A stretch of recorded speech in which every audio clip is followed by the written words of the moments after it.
Are we underway now, Leslie? Lindsay? On, yes. Thank you. They've got a presentation they want me to put up. Camp Columba. I'll reconvene the hearing committee, and the issue under discussion is the Camp Columba zone. I'd like to welcome the submitters, but firstly I'll just ask the property group to respond to the submissions which you've also read, and then we'll get some more information for you guys. Thanks.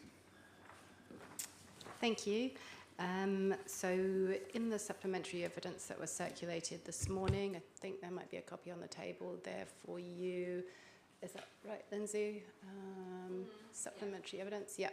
I have just paragraphs 14 to 32. I've just responded to the evidence from Camp Columba Charitable Trust. So just to summarise, I'm not going to read it all, but just to summarise, so thank you for providing an updated structure plan that addresses everything I raised in the Section 42A report. So I've recommended that be included in the chapter and the previous version deleted. It seems like, therefore, we're sort of only one place where we have a slightly different standpoint, and that is in relation to the default non-complying activity status. So within the evidence, there's mention of concern that a sort of technical or minor breach might trip to a non-complying activity, and that would be potentially quite onerous for the trust to work their way through. So I wasn't quite clear what in their terms they considered to be a technical or minor breach. I guess if we look at the rule framework, there's quite a lot of activities that have been enabled, and if there was a minor non-compliance with one of those activities, for example, it wasn't quite in accordance with the structure plan, then that would trip to a restricted discretionary activity in accordance with the rule framework. Likewise, there are two standards to comply with, and if compliance with those standards isn't achieved, then those would trip to a restricted discretionary activity. So the sorts of things that would be covered by the default non-complying activity status would be activities that are likely or potentially not appropriate or anticipated within the zone. So, for example, an extreme option, an industrial activity. So, for example, if they wanted to, put a factory in there, then that is the sort of activity that might be a non-complying activity because it's not really achieving the purpose of the zone.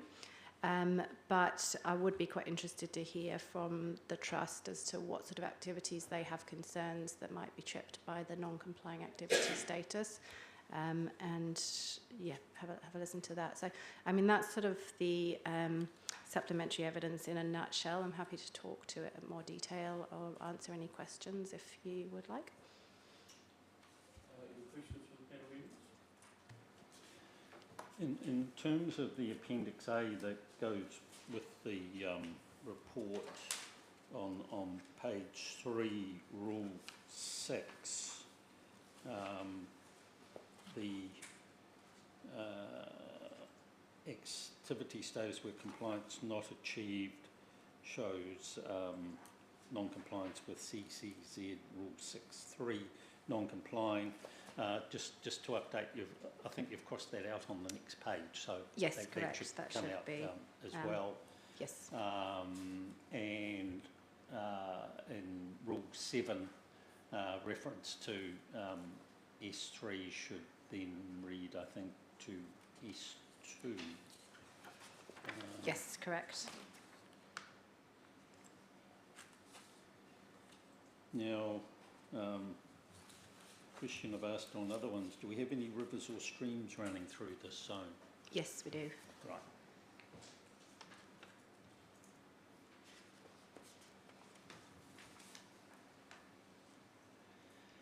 Okay, the setbacks from rivers and streams in terms of assessment matter 4, matters of discretion, which is on page 6, refer to natural features and landscapes Appendix 5 with regard to the Mataura River. How does the Mataura River impact on this zone? You're right. I guess it probably doesn't. It was a standard matter of discretion, which we've included for consistency. But if you were minded to take that out, then yeah, that would be your discretion. And I guess for the presenters, and welcome, good morning, good to see you here, thank you for coming. When you're talking about your plan, there's an area shown as forestry, and I'm just keen to get an understanding of, is this permanent or temporary? Yeah, is it forestry or is it just trees that are planted? So that was all from me, thank you. Thank you. Any other questions? No. Question. Thank you. Good morning. I'm just wondering about your fire fighting equipment that you have there in terms of water or firefighting equipment you have.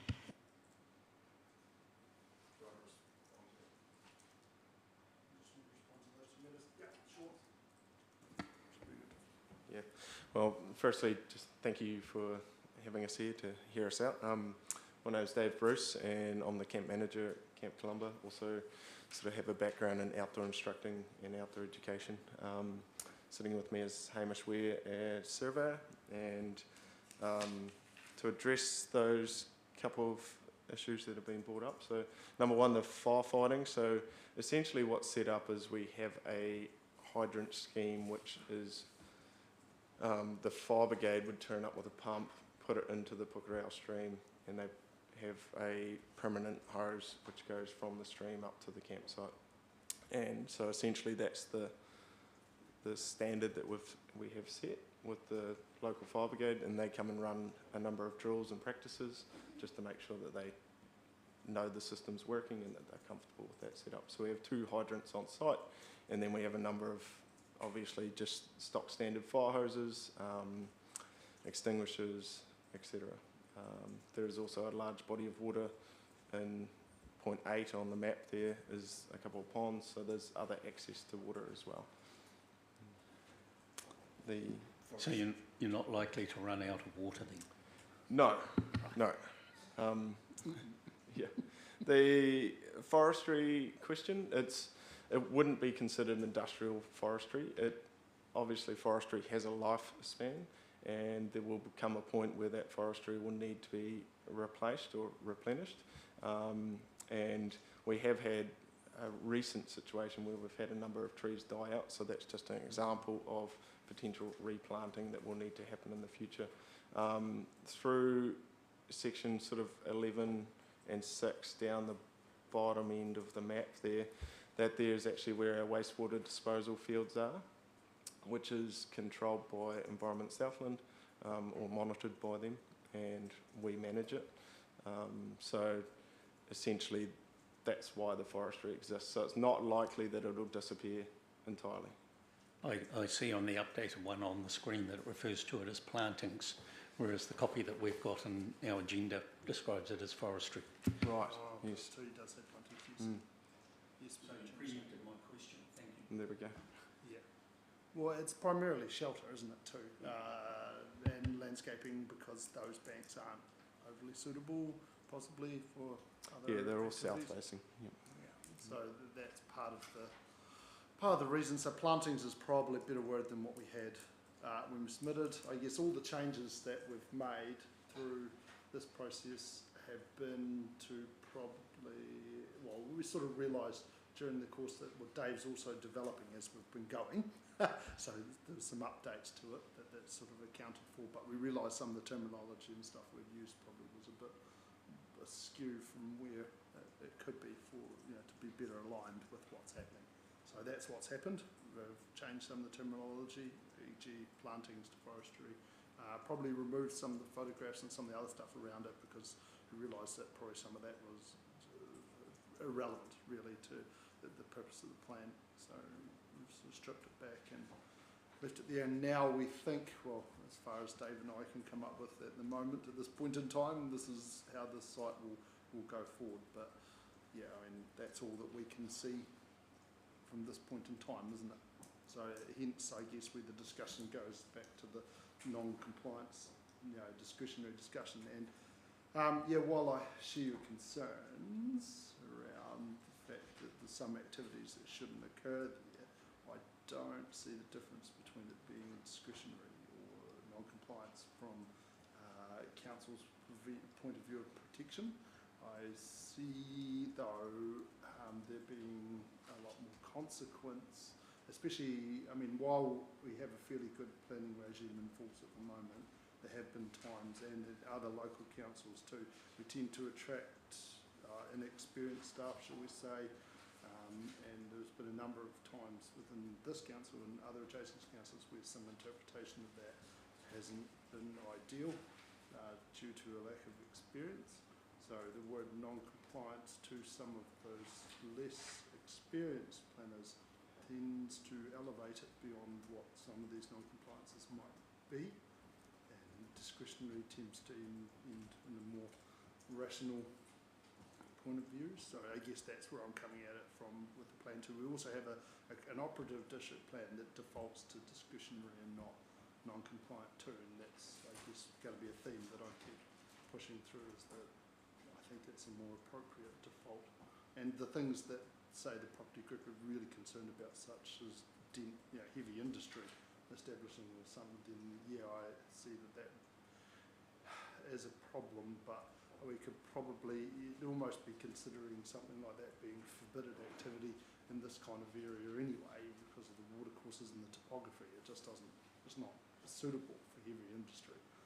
And there are other allocated areas within the district which those activities make sense to be within. So that's my thinking.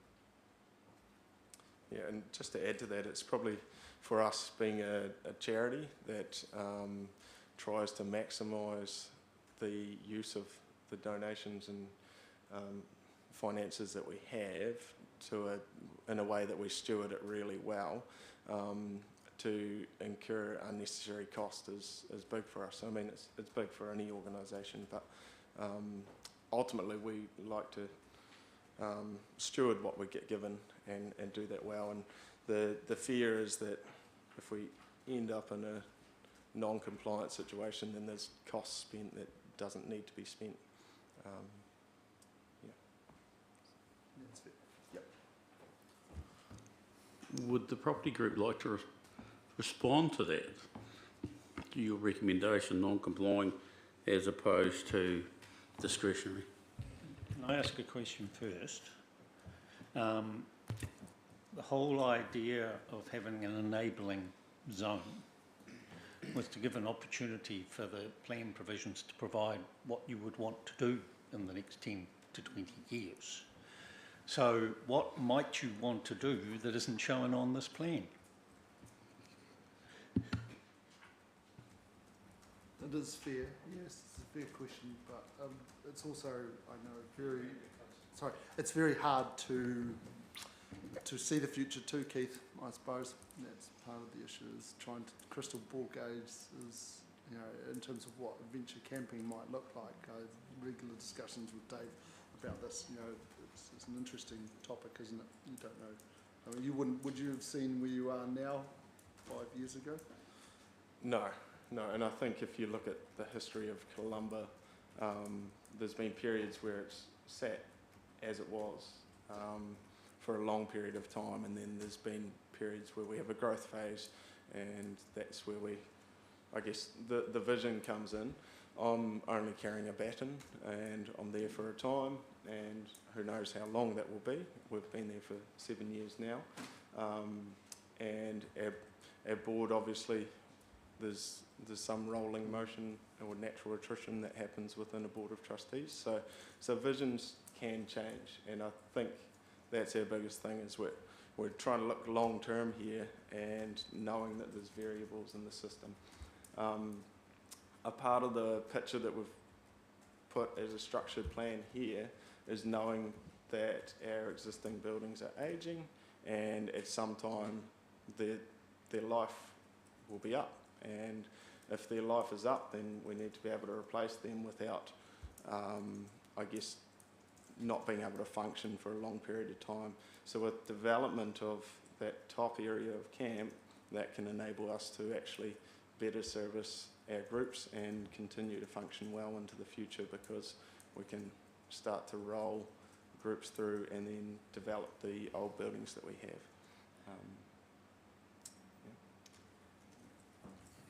Yeah.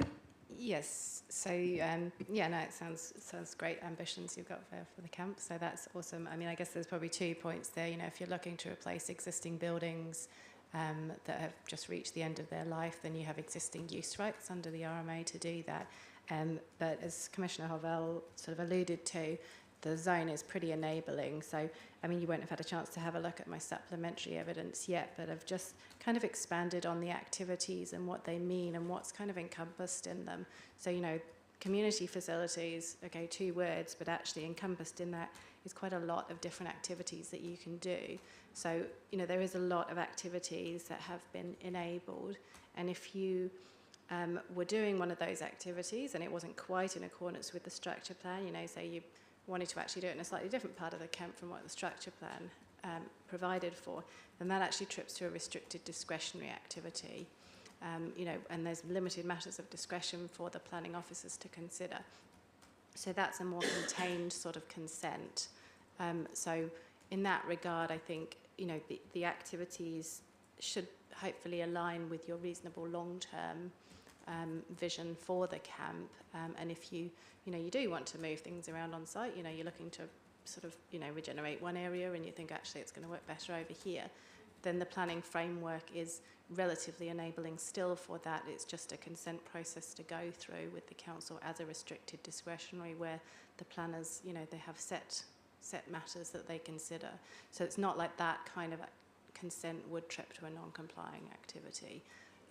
So I think it is really, and I take Mr. Weir's point, but I'm not sure you can write a district plan to account for the fact that you might have an inexperienced planner looking at it. The non-complying activity status as a default is something that has been introduced throughout the plan, and we've tried to be consistent in that regard, and it aligns with the sort of general planning framework and drafting style, where we've got an enabling framework which you know, aligns with our permitted and controlled activities. We've got a managed framework that aligns with our restricted discretionary and discretionary, and then we've got a clear avoid sort of direction which aligns with our non-complying. So, you know, what we're saying through this framework is that, you know, yet in this zone particular, yet we're being enabling. There's a whole range of things you can do, and yet you can kind of go for gold on these as long as you're meeting that structure plan and those conditions.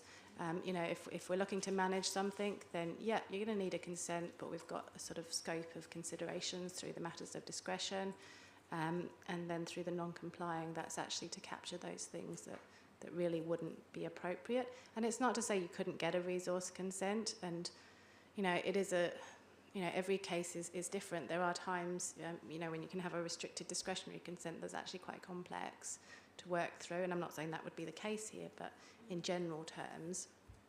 And you can get some non-complying activities that you know, may be on a par with the discretionary, or you know, that they're all quite different and they're all quite dependent on the specifics of the application. So I'm not sure it's quite, from my experience, you know, I don't think it would be quite correct to automatically say that a non-complying activity is going to cost you a whole lot more.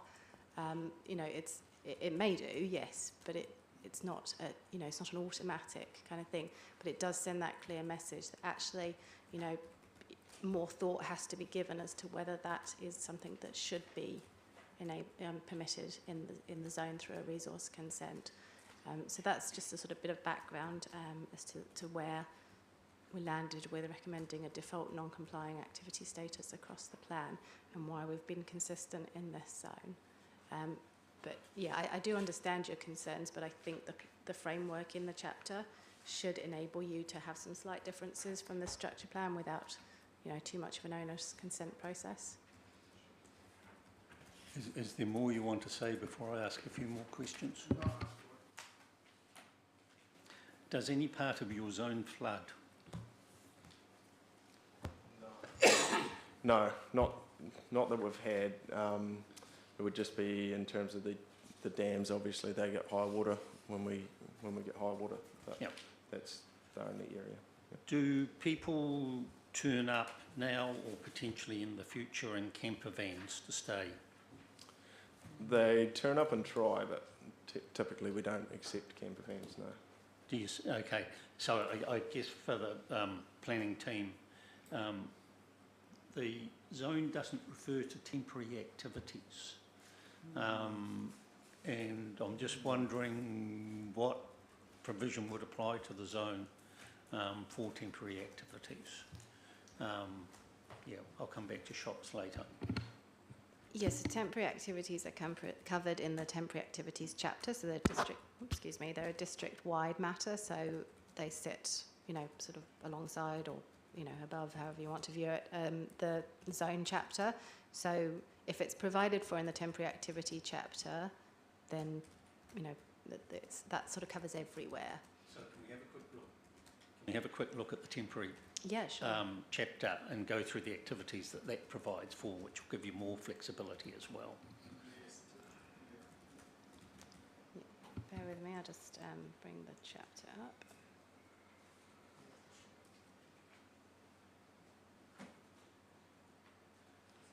Yeah, so in the temporary activity chapter, we've got things like temporary events. Sorry, what page you on? Oh, page 3 of the temporary activity chapter. Oh, sorry, I'm just in the actual zone. You've got the whole copy there, haven't you?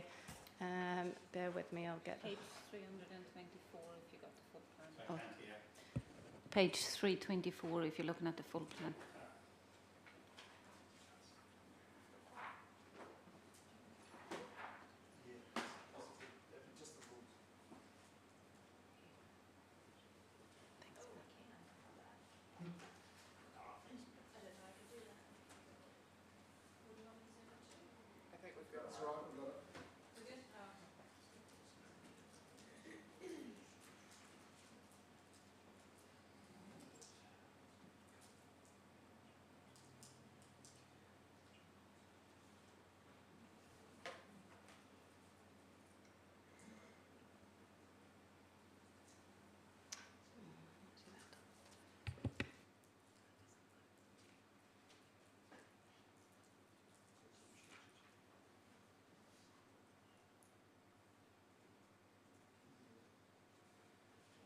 So if we have a quick look at those rules, then it provides for temporary events. It actually doesn't provide for them as a permitted activity because if you look in the left-hand column, it says all zones except special purpose zones.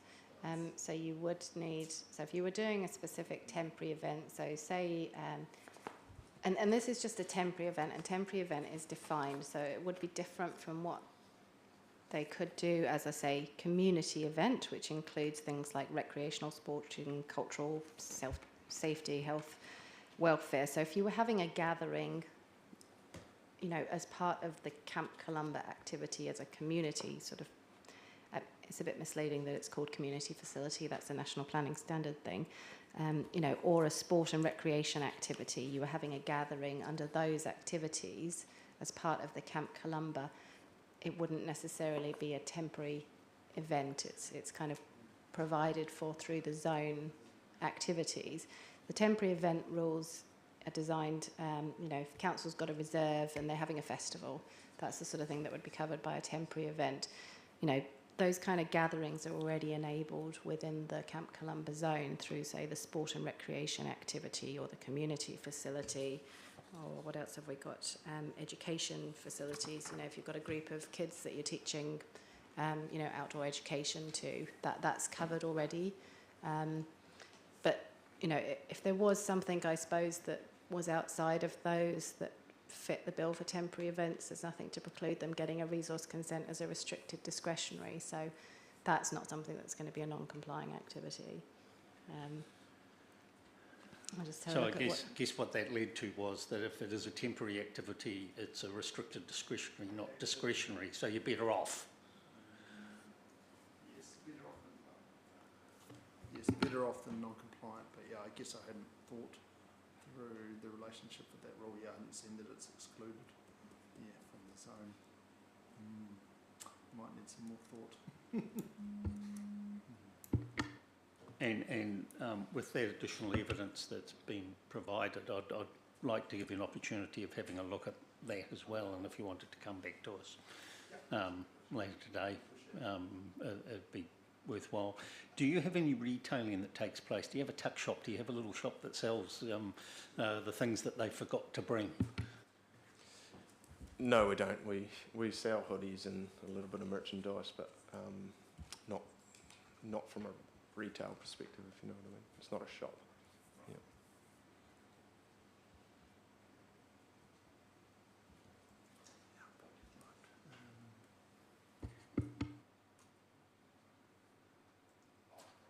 Keith, I can cover off the flooding, but in terms of, so I know the Kawera stream on the other side doesn't come across. If it gets on the road, it's the barrier. It won't come into the driveway, which you can see on the top left up here. It can't get there, and it's very elevated. Even the driveway itself, off the road, it'd be over 10%. So there's just no way water comes from there. So the only other concern is the water areas 8 and 8. The two ponds and the stream flow that goes down through there, but there's a substantial drainage channel underneath the playing fields at 7 that takes most of that, and they've never been breached, those ponds. They're pretty high capacity, and they're also used in dual sense by the dairy farm for a source of wash down and others, so there's a draw on them as well, not just static storage, so they're always up and down. I think the probabilities with the size of that catchment is next to nothing. The reason for asking is that Environment Southland's got a submission in talking about buildings in flood-prone areas, and it wouldn't apply here because the structure plan actually dictates where the buildings go, and they're not in the floodplain area.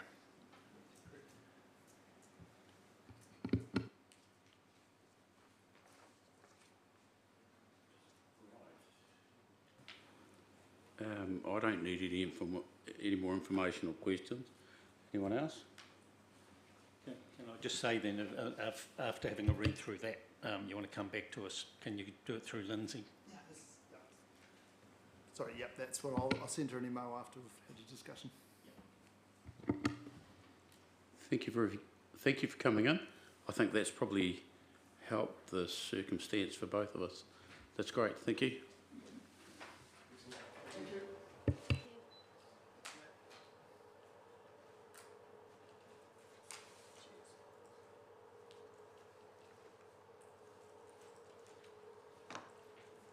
So we have nothing else until 1:45. See, I knew this would happen. I built in a little cushion, and we're gonna have big gaps of time.